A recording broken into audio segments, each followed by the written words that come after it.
খাচ্ছে কে? মমতা বন্দ্যোপাধ্যায়ের পুলিশের দারোগা বাবুরা। এখান থেকে আপনাদেরকে সাবধান থাকতে হবে, এখান থেকে আপনাদেরকে সাবধান করে দিচ্ছি।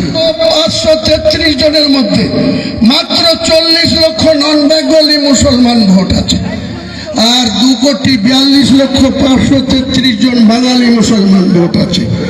এই বাঙালি মুসলমানদের কাছে আমার আবেদন, আপনারা নিজেদের জায়গায় যেখানে 42% থেকে 82% পর্যন্ত মুসলমান মেজরিটি সিট আছে 90খানা, এই 90টা সিটে আপনাদেরকে মুসলমানদের জনপ্রতিনিধি বিধানসভায় পাঠাতে হবে। চক্রান্ত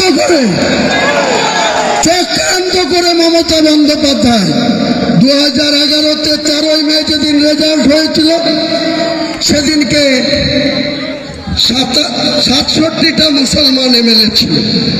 উনার 5 বছর ক্ষমতা পূর্ণ হওয়ার পর 2016-তে সেটা নেমে আসলো 57-তে।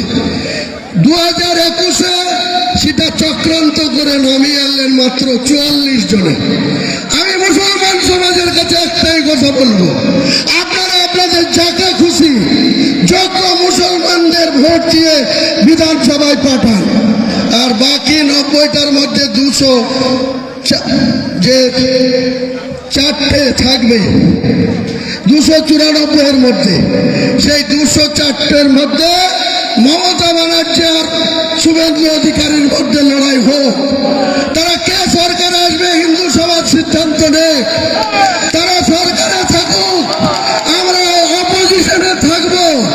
বিধানসভায় ইঞ্চিতে ইঞ্চিতে অধিকার বুঝে নিব, উন্নয়ন বুঝে নেব। এটাই আমার টার্গেট, এটাই আমার লক্ষ্য, এটাই আমার ইরাদা। এতে আপনারা আমাকে মন চাইলে নেতা মানবেন, না মানলে যাকে খুশি নেতা মানুন। মুসলমান সমাজ আপনাদের নিজের পায়ে দাঁড়াতে হবে, কারো চক্রান্তের শিকার হবেন না, কারো প্রয়োজনে পা দেবেন না, কারো কথা শুনে নিজের।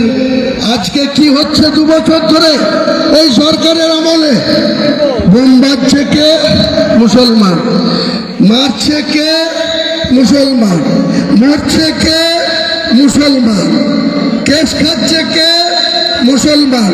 ডিম খাচ্ছে কে? মমতা বন্দ্যোপাধ্যায়ের পুলিশের দারোগা বাবুরা। এখান থেকে আপনাদেরকে সাবধান থাকতে হবে, এখান থেকে আপনাদেরকে সাবধান করে দিচ্ছি।